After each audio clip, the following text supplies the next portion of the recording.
Bom dia, feliz sábado. Que alegria estar com vocês aqui. Que igreja simpática, viu? Fiquei maravilhado com a igreja, sabe? Muito simpática. Queria inicialmente agradecer a Fátima e a Marlete o convite para estar com vocês hoje aqui.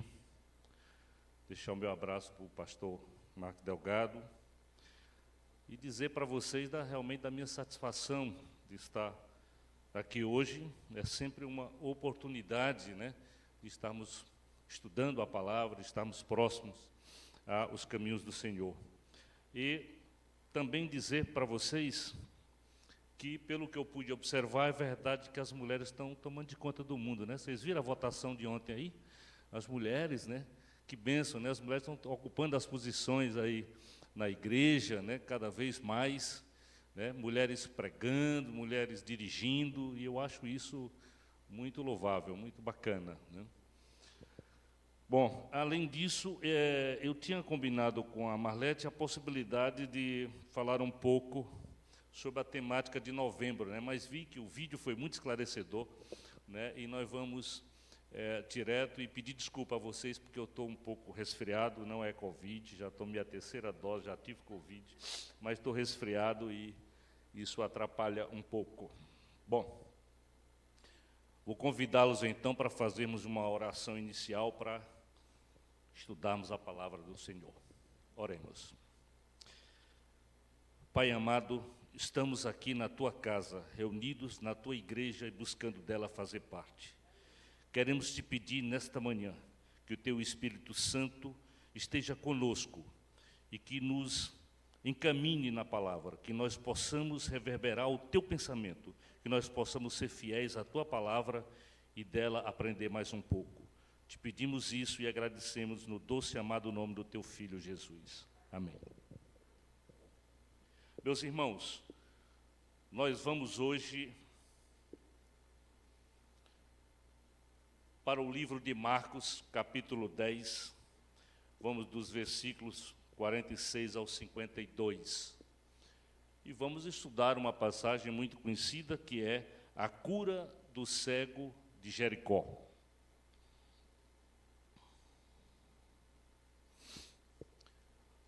Eu gostaria de saber quantas visitas nós temos na igreja hoje. Quem são as nossas visitas? Parece que os que vieram comigo, temos uma ali. Muito bom. Muito bom. A maioria membros já da igreja, né?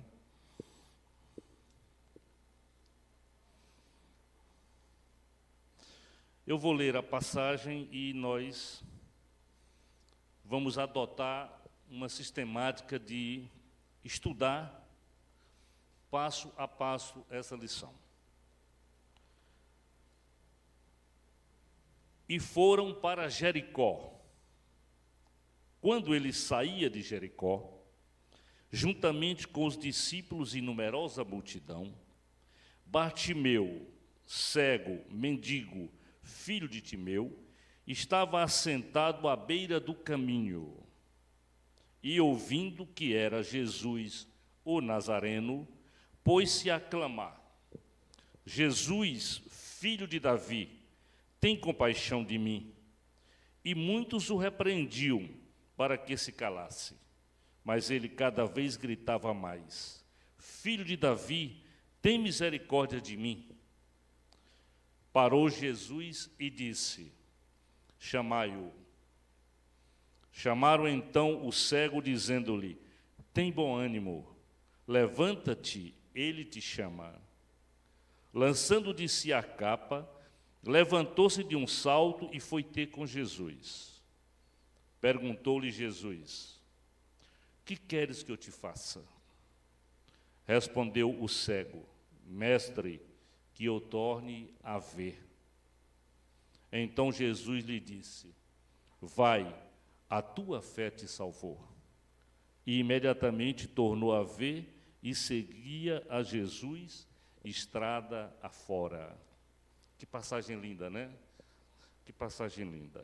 Vamos ver, por enquanto, esta primeira frase do versículo 46. E foram para Jericó. Então, vamos contextualizar de onde estava vindo Jesus com os seus discípulos, né? E que período era este? Foram para Jericó.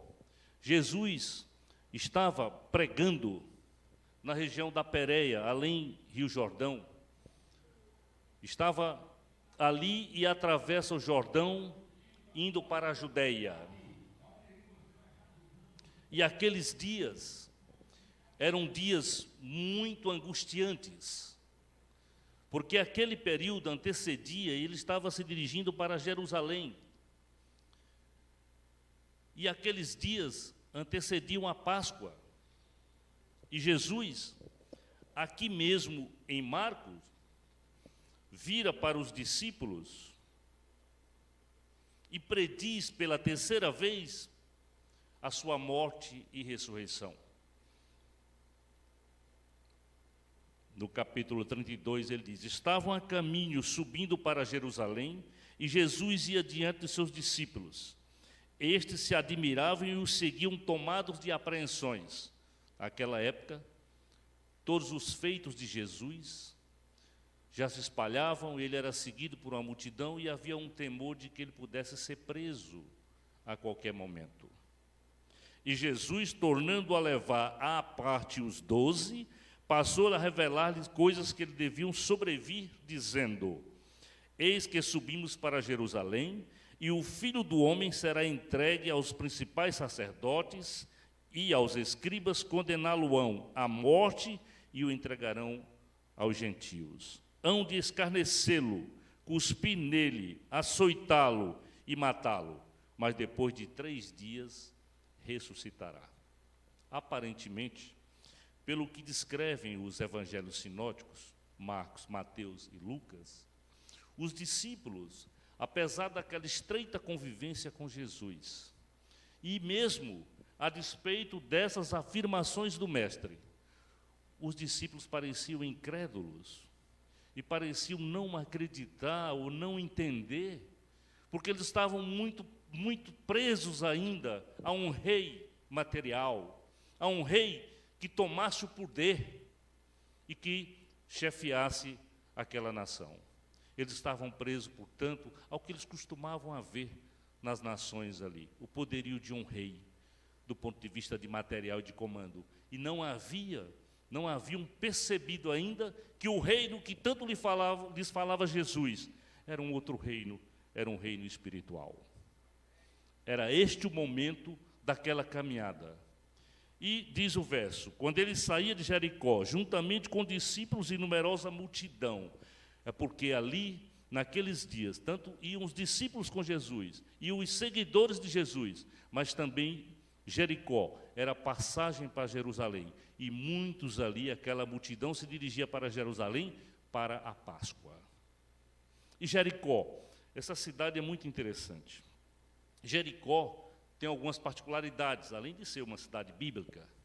Jericó é a cidade mais antiga do mundo, continuamente habitada. É a mais antiga cidade do mundo. Jericó ela fica situada ali no Vale do Rio Jordão, a cerca de 25, 27 quilômetros de Jerusalém. Ela fica num vale, né? Aquilo é o deserto da Judéia, mas é um deserto não necessariamente de tanta areia, de tanta poeira só. É um deserto com seus oásis por conta daquelas serras, daquela água do Jordão, e porque Jericó era também, desde o Antigo Testamento, considerada a cidade das palmeiras. Então, um verdadeiro oásis ali.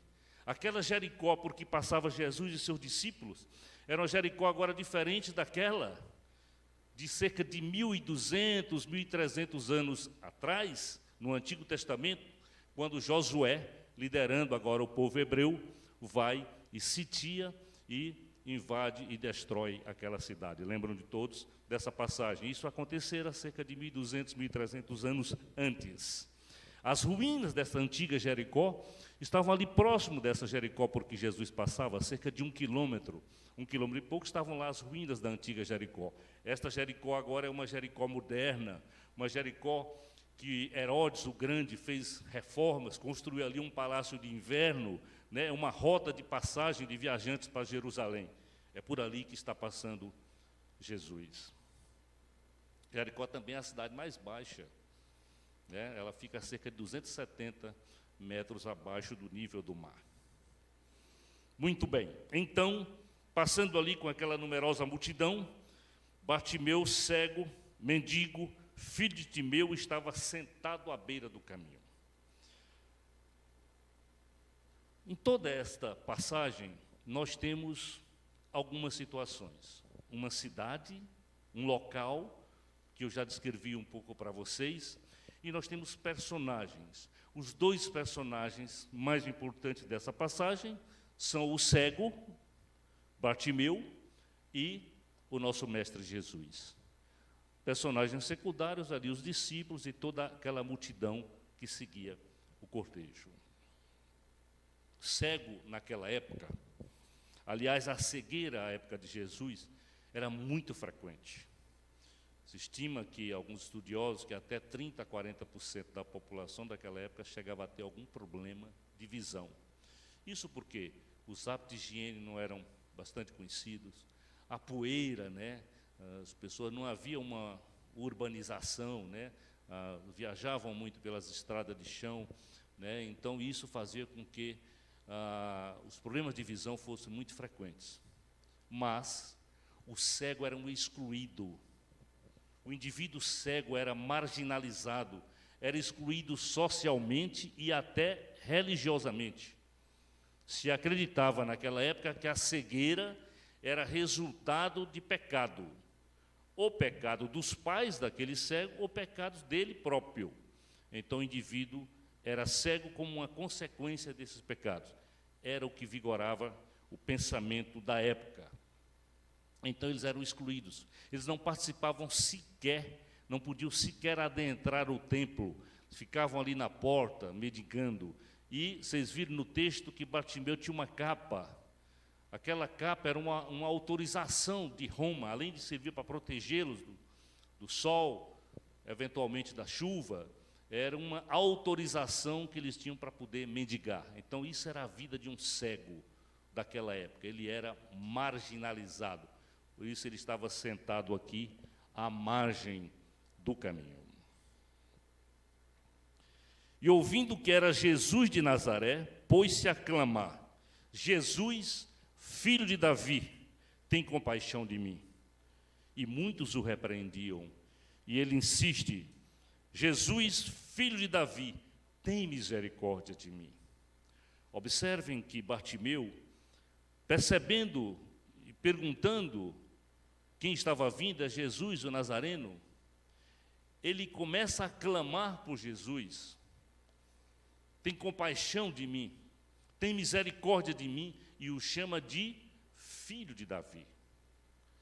Aqui há duas situações importantes. A primeira, por que repreendia o cego? Só porque ele estava causando um tumulto, gritando por Jesus? Talvez, para alguns, porque havia um verdadeiro medo de que Jesus pudesse ser preso logo ali. Eles caminhavam com apreensões junto a Jesus. Quem sabe um discípulo ou um seguidor quisesse calar o cego para não causar tanto tumulto, não chamar a atenção para Jesus. Mas ele gritava insistentemente: tem compaixão, tem misericórdia de mim, filho de Davi. Quando Bartimeu diz isso, nós podemos inferir que Bartimeu conhecia um pouco da profecia, porque chama Jesus de o filho de Davi. Ora, dizia a profecia que o Messias seria da tribo de Judá, da descendência de Davi. Por isso que o chamavam filho de Davi. Então, o cego demonstrava, além da fé fervorosa em gritar insistentemente por Jesus, pedindo compaixão e misericórdia, ele mostrava conhecer da profecia que dizia que o Messias seria da tribo de Davi. Portanto, ele dizia filho de Davi. E pedia por compaixão e misericórdia. Compaixão e misericórdia são relativamente sinônimos. Quem tem compaixão de alguém, tem empatia, tem pena, se compadece daquele que passa por uma situação. A misericórdia é mais ou menos a mesma coisa, mas há uma diferença. A misericórdia implica que, além de você ter compaixão, você tente minimizar aquela situação. Você tente ou perdoar, ou fazer algo que melhore aquela situação, que transforme aquele momento daquele irmão. Compaixão e misericórdia era o que ele pedia. Parou Jesus e disse: chamai-o. Ora, Jesus era mestre em parar, em ouvir e atender uma situação. Neste livro do pastor Amin Rodolfo, Jesus, o incomparável Jesus Cristo, na página 40, ele faz uma citação que eu gostaria de ler para vocês.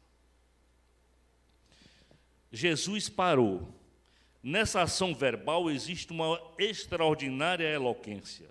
Ao se deter, Jesus presta absoluto tributo à pessoa em necessidade. Ele para em completa atenção a este pobre cego, esquecido de todos, marginalizado pelo sistema social e religioso dos judeus. Esse cego era a personificação precisa do termo marginalizado, ficar à margem do caminho, enquanto os outros passavam e avançavam. E mais à frente, Amin Rodô diz: Jesus era mestre na arte de parar em referência e aceitação à pessoa humana. Jesus não distinguia ninguém, atribuindo valor aos que eram considerados sem qualquer valor. Jesus era especialista em atribuir valor aos fragmentos humanos.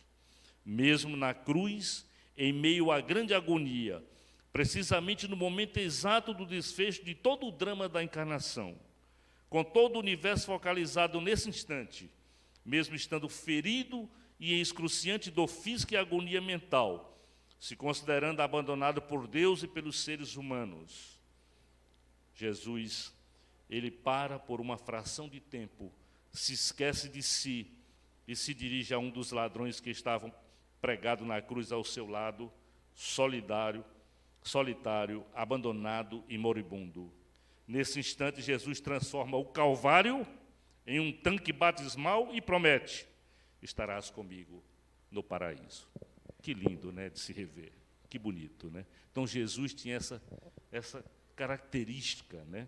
Nós vemos em outras passagens situações parecidas, quando, por exemplo, a mulher o toca, na multidão, a mulher que sangrava há muitos anos, ela insiste em tocar as suas vestes, e ele para, percebe que dali saiu poder, e ela está curada, e pergunta quem o tocou,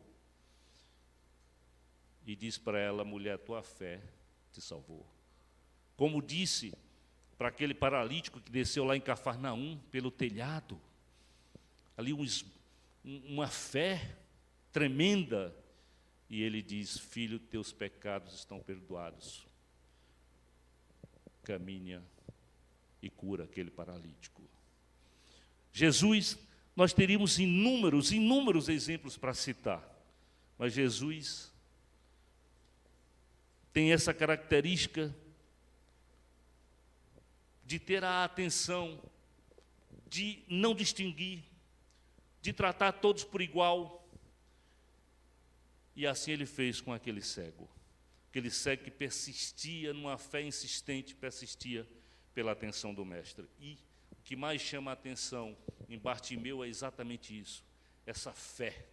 Sabe, ele gritava, ele clamava, ele pedia compaixão, ele pedia misericórdia e obteve a atenção do Mestre.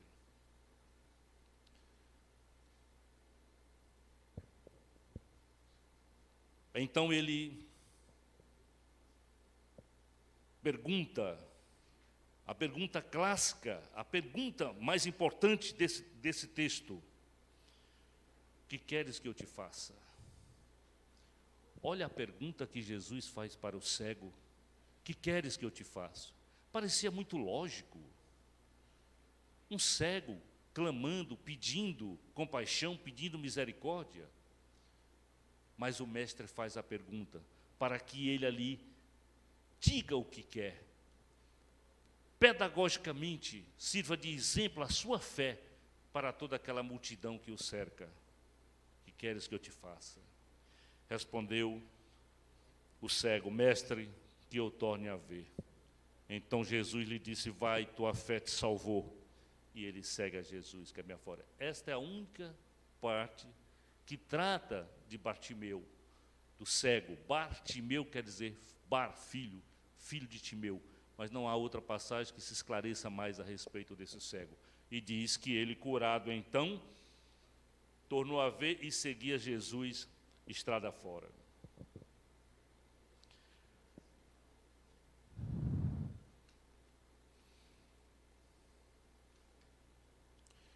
Meus queridos, aquele cego vivia no seu deserto espiritual. Vivia no seu deserto de uma vida marginalizada, excluída, diariamente ali com a sua capa, a pedir atenção, a pedir uma esmola dos que passavam. Mas aquele cego demonstrou uma fé, demonstrou que aquela era a oportunidade que a sua fé lhe dava para gritar o nome do Mestre e, quem sabe, mudar a sua vida. Quantos de nós vivemos um deserto espiritual? Quantos de nós, por momentos em nossas vidas, estivemos vagando por algum deserto? Eu quero testemunhar para vocês um período importante da minha vida que faz exatamente 1 ano. Numa experiência muito rica e muito dolorosa. Em setembro do ano passado, eu tive Covid.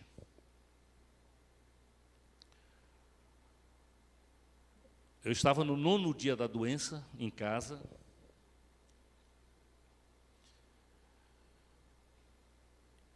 E a Liz, que eu esqueci de dizer para vocês, que estou acompanhado da Liz, minha filha, da minha esposa Nídia, da minha sogra Netinha, da minha cunhada Nilmara, né? Nós somos cristãos da igreja do Joque, eu, a Nídia e a Liz, a Netinha da igreja adventista do Betinho, né?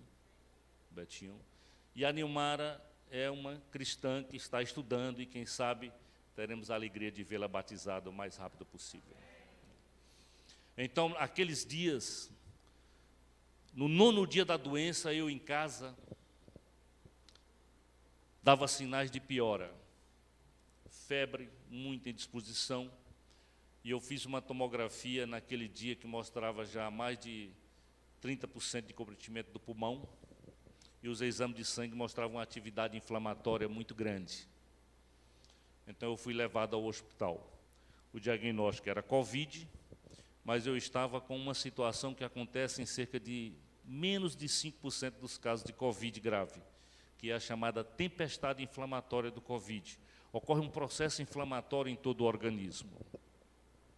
Eu fui levado para o hospital e o objetivo era usar corticoide em altas doses, porque é como se controla essa inflamação. E eu fui internado e comecei o tratamento. Era sexta-feira, dia 25 de setembro. Sexta, sábado, domingo, segunda-feira de manhã, que seria o 4º dia de corticoide, eu estava muito pior.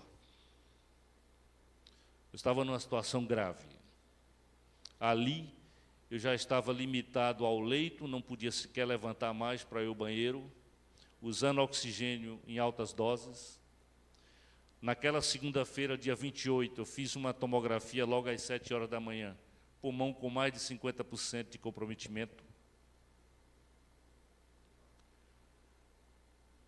Eu, como clínico de formação, sabia da gravidade daquele momento. Minha médica, a doutora Luana, já conversava com a Nídia e com minhas outras 2 filhas, falando da possibilidade de eu ser transferido para São Paulo. Era um momento muito dramático. Eu, quando fui para o hospital e sabendo que estava com essa situação da tempestade inflamatória, eu não entrei em pânico, eu me entreguei a Deus. Mas, meus irmãos, no meu leito do hospital, bem na frente da cama, tinha um quadro, e nele estava escrito: Deus está no controle. Aquela época, já eram quase 150 mil mortos no Brasil e cerca de 1 milhão de mortos por Covid em todo o mundo. Hoje, nós passamos a barreira de 600 mil mortos no Brasil e mais de 5 milhões em todo o mundo. Como médico, sabendo da evolução, sabendo que a partir dali eu deveria logo, logo ser transferido para a UTI, ser entubado. E ainda mais, nesse momento é muito ruim ser médico, porque eu sabia que dos que vão para a UTI ser entubados, aqui no Piauí, nós temos uma mortalidade que se aproxima quase da metade. A Liz e a Nídia falavam comigo diariamente e oravam dia e noite. Os irmãos da igreja, o pastor Jorge e outros pastores, uma vigília de oração na igreja central, tentavam me encorajar. Mas na segunda-feira eu já restrito ao leito, maior parte do tempo de bruços, pronado para respirar melhor, catéter de oxigênio em alto nível. Eu me lembrei de uma situação. A Liz,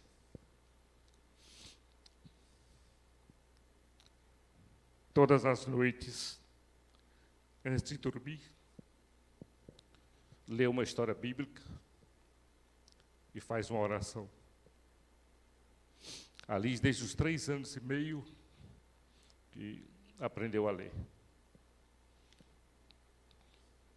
Tanto a escola ajudou, como principalmente a Nídia, que desde cedo, toda noite, sentava com ela dentro de uma historinha bíblica. Na véspera de ir para o hospital, estávamos em casa, eu, a Nídia e a Liz, e oramos juntos. E a história que a Liz escolheu naquela noite para ler foi exatamente esta, a do cego Bartimeu. Naquela segunda-feira, eu me lembrei desse momento de oração. Eu era o próprio Bartimeu, numa situação que não podia sequer gritar como ele fez. E naquela tarde de segunda-feira, eu busquei e tive um profundo encontro com Deus. Eu pedi, Jesus, igualmente fez Bartimeu, estende tuas misericordiosas mãos sobre mim. Tem compaixão, Jesus, tem misericórdia. Eu quero fazer tanto ainda, não só na minha vida profissional de médico, mas a minha família. Um mês antes, eu havia estado em São Paulo, participando do Bíblia Fácil, na TV Novo Tempo, com a Nídia. E lá, a Nídia já batizada, e lá eu já tinha me decidido pelo batismo, e queria me batizar juntamente com a Liz, minha filha. E lá na TV Novo Tempo, quando o pastor Arilton perguntou, eu fui um dos que levantou, aceitando o batismo.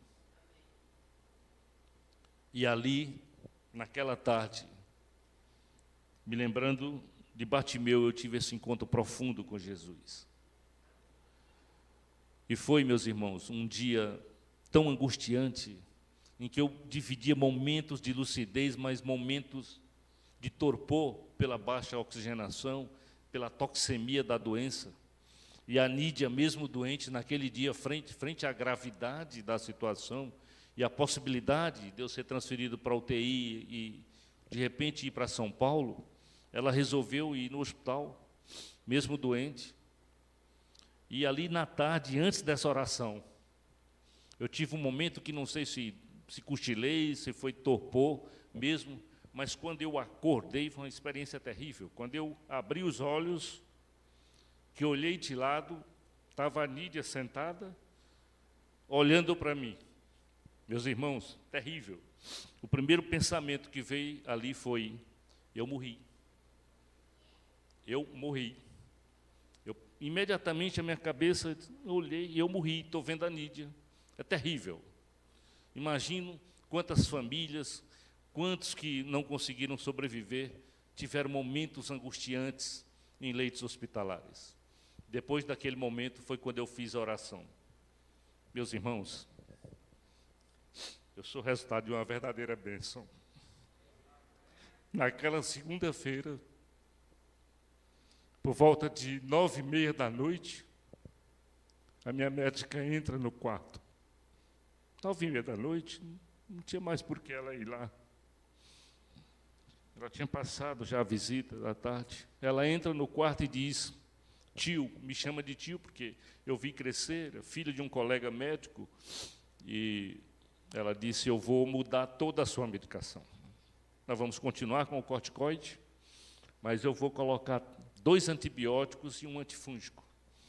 Eu vou mudar tudo que está sendo feito aqui. 9h30 da noite, meus irmãos. Aquela doutora fora levada pelo Espírito Santo ao hospital, não tenho dúvida. Aquela medida salvou a minha vida.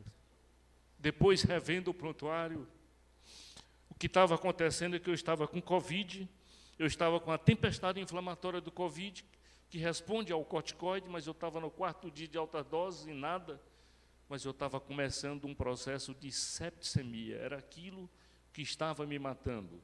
E a septicemia, ela é uma cascata, meus irmãos, que quando começa, tem até determinado ponto que você consegue intervir e interromper, quando é, por exemplo, um antibiótico que vai agir, mas a partir de determinado momento, ocorre uma agressão tão grande e em tantos órgãos do organismo que começa uma cascata. Fígado vai embora, rim vai embora, e começam, sabe, uma série de situações catastróficas de controle dos vasos, de controle da pressão. A mortalidade é superior a 70%, uma septicemia instalada. E aquela medida, naquela noite, salvou a minha vida. Porque depois, revendo o prontuário, eu cheguei no hospital com 5.000 leucócitos no hemograma, o que é normal para quem está com Covid, às vezes até diminui os leucócitos, é como quem tem dengue também. Mas na segunda-feira, meus leucócitos tinham ido para 12.000, na terça-feira de manhã eles eram 16.000, apontando uma infecção grave. Depois daquela medida da noite, às 6h da manhã da terça-feira, eu tive um calafrio, mas um calafrio tão grande, do corpo todo. Me acompanhava no hospital o meu irmão, o Francisco, ficou comigo todos os dias. Ele tinha saído do Covid grave também, ele tinha tido uns 2, 3 meses antes, Covid muito grave. E eu me lembro, a Nídia e as minhas filhas falam que o meu olhar, eu não falava muito, mas que o meu olhar era um olhar de pânico. E eu me lembro, naquela manhã, do olhar do meu irmão. Era um olhar de pânico, como quem diz assim: o que vai fazer agora?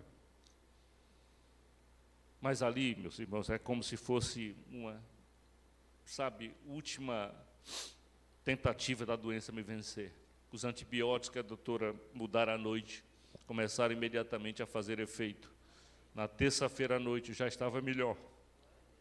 A Nídia monitorava com o laboratório os exames, houve uma queda tão grande que o meu PCR, que mede mais ou menos a atividade inflamatória, estava beirando a 300, e ele caiu imediatamente. E aquilo era um sinal extremamente positivo. 36 horas depois eu estava sem febre, E uma semana depois, eu fui para casa. Perdi 8 quilos numa semana de tempestade da doença. Meus irmãos, quem passa por uma experiência dessa, não sai o mesmo. Muito embora eu sempre tenha tido Deus na minha vida, eu cada dia mais estou absolutamente convencido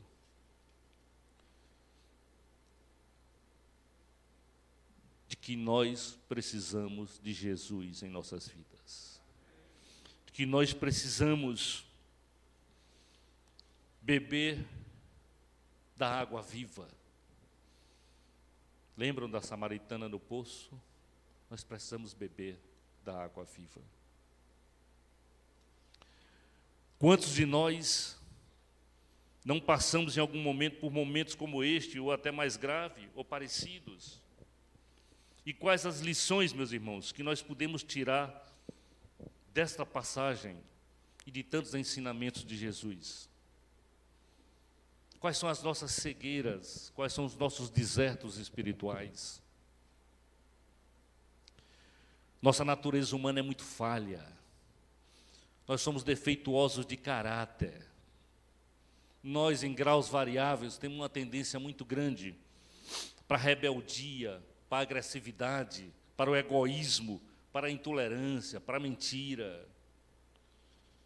Essas falhas, elas corroem nossas atitudes e disfarçam-se no medo que nós carregamos. Pecado, medo. Essa história vem desde Gênesis.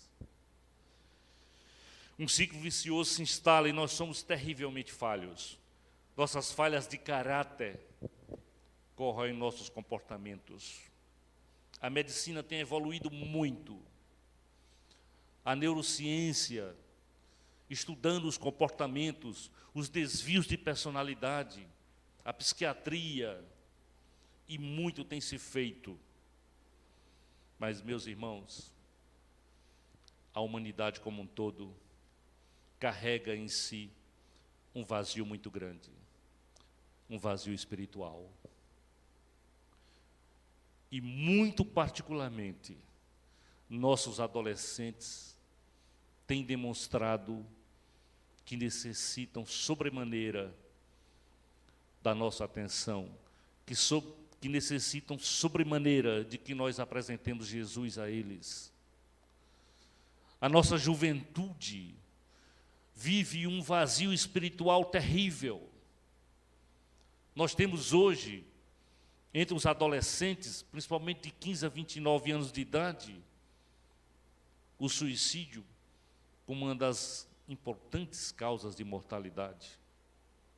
Nós temos uma juventude que se pergunta por que está no mundo, qual a minha missão aqui, para que eu vim, que começa um curso, para, que vai para outro curso, para, que não se encontra.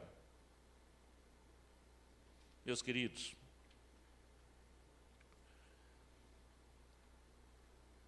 tudo que se tem feito de evolução é muito importante, mas nós precisamos evoluir neste campo, o campo espiritual. Todos nós temos que evoluir dia a dia nesse campo, porque sabe o que Jesus quer? O que o evangelista Marcos nos apresenta aqui? Jesus, dando o exemplo de Bartimeu, quer que nós saiamos da margem do caminho, como ele tirou Bartimeu. Quer que nós deixemos de ser marginalizados e que nós o sigamos pelo caminho. Esta é a mensagem de Marcos neste capítulo, na cura do cego. Jesus nos disse em João 8,12, eu sou a luz do mundo, quem me segue não anda em trevas, mas tem a luz da vida.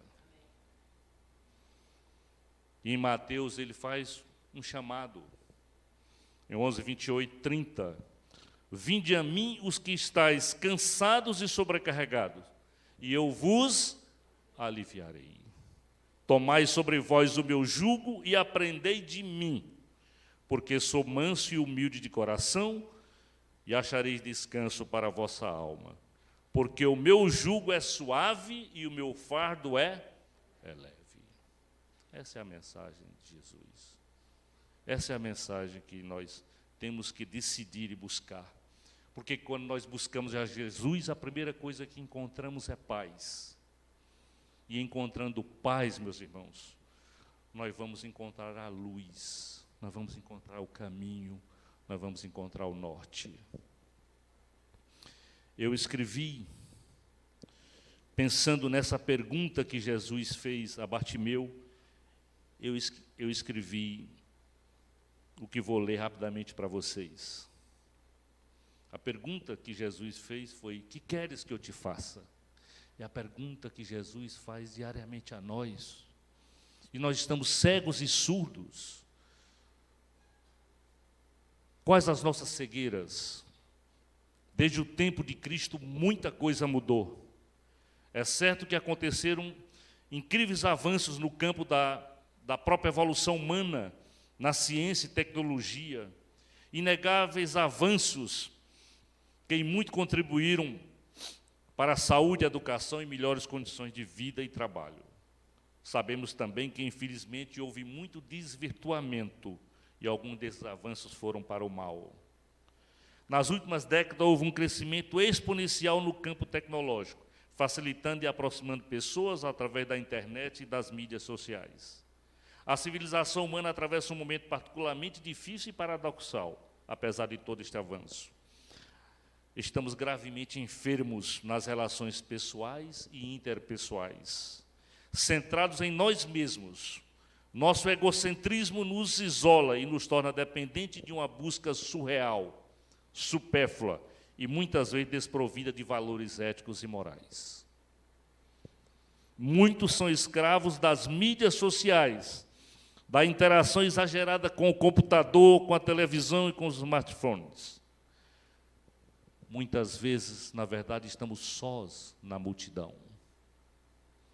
Resultado disso são famílias esfaceladas, crianças e adolescentes órfãos de pais vivos, e consultórios de psicólogos, psiquiatras e outras áreas lotados. Campeia desenfreadamente toda sorte de distúrbio neuropsiquiátrico, e a depressão se tornou o mal do século. E os casos de autoextermínio se tornaram um grande problema de saúde pública em todo o mundo, especialmente entre os jovens, como acabei de afirmar. Vivemos num tempo em que os homens estão tão distantes de si que não sabem o caminho de volta para casa. Sem o encontro com o Senhor em si mesmos, eles vivem na exterioridade, distraídos em meio a tantas diversões tecnológicas, a tantos prazeres e barulhos. Santo Agostinho dizia: retornai para dentro do vosso coração. Há um grande vazio espiritual, portanto, a cegueira espiritual continua a nos afetar. E o mesmo Cristo de 2000 anos atrás continua esperando que sua mensagem de amor, compaixão, misericórdia, generosidade, humildade, finalmente chegue aos nossos ouvidos. E com isso, abramos os olhos e finalmente possamos responder a mesma pergunta feita a Bartimeu: que queres que eu te faça? E como um pai amoroso, ele certamente abrirá os braços ao menor sinal da vontade de estar mais próximo dele e dos seus ensinamentos. Blaise Pascal, um físico, matemático, teólogo, disse: é o coração que sente Deus e não a razão. Eis o que é a fé: Deus sensível ao coração. De forma que precisamos dar um passo, inicialmente refletindo sobre a nossa própria vida e da forma como nos relacionamos com os nossos próximos, com os cônjuges, com os filhos, com os irmãos, com os colegas de trabalho, e depois humildemente aceitar que necessitamos de Jesus em nossas vidas.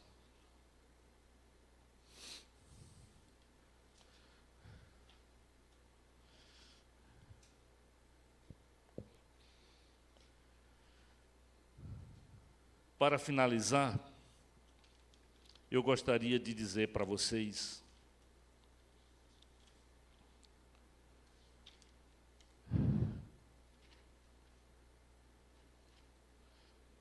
que todos nós passamos em algum momento por esses desertos que eu citei. Todos nós fraquejamos em muitos momentos. Todos nós somos pecadores. Todos nós temos nossas falhas de caráter. E eu não sei, meus irmãos, quais as dificuldades de cada um aqui, quais os problemas que cada um enfrenta no seu dia a dia, mas sei que Jesus Cristo sabe. Busquemos, pois, a Cristo. Busquemos o único caminho transformador em nossas vidas. E quando isto acontecer, nós vamos encontrar a paz, vamos aos poucos tirando as vendas e vamos buscar Jesus nesse caminho no dia a dia, fortalecendo a nossa fé. E quando nós fortalecemos a nossa fé, encontrando esta paz, nós vamos encontrar o norte. Repito, nós vamos encontrar o norte, porque o norte é Jesus. O único poder transformador. Jesus está à porta, como disse em Apocalipse 3:20. Eis que estou à porta e bato. Se alguém ouvir minha voz e abrir a porta, entrarei e cearei com ele e ele comigo. Meus irmãos, espero ter sido claro na mensagem. Espero poder ter atingido o coração de vocês através do Espírito Santo conduzindo a minha palavra. E vou convidar a Marlete para que a gente faça um louvor final, para que depois nós encerremos com uma oração. Ao final do louvor, os irmãos que se sentirem tocados por esta mensagem, ou aqueles que nos visitam, e queiram avançar no caminho de se aproximar do Senhor, fiquem em pé para que nós possamos orar juntos. Oi. É uma responsabilidade, viu, doutor? Porque ensaiando esse hino, eu nunca cantei ele, e eu já chorava. Agora, ouvindo o seu testemunho, me emocionei mais ainda. Eu não sei nem se vou conseguir cantar. Até porque a gente também passou uma experiência semelhante também na nossa família. Eu tinha pedido aos meninos para não colocarem aqui a letra, colocar só aqui, mas pode botar para quem quiser, quem souber, cantar comigo, tá bom? Porque talvez a voz falhe aí no meio do caminho.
Multidão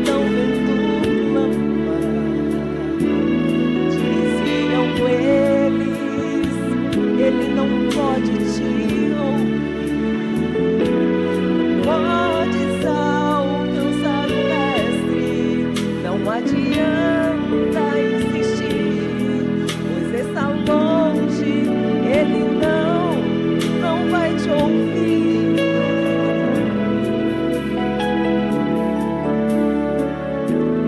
Mas ele não se importou com a multidão, pois a bênção queria ele receber. Então Jesus mandou chamar aquele homem que gritava, pois o clamor ao mestre chegou, dizendo assim: Jesus, filho de Davi, tenha compaixão de mim. Jesus, filho de Davi, atende o meu clamor. Jesus, filho de Davi, tenha compaixão de mim. Jesus, filho de Davi, atende o meu clamor. Jesus, atendendo a ele, disse: vai, filho, a tua fé te curou, a tua fé te salvou.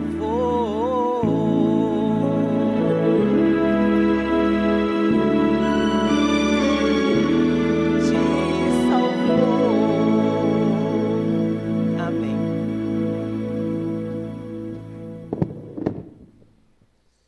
Que lindo, Marlene. Lindo, lindo louvor.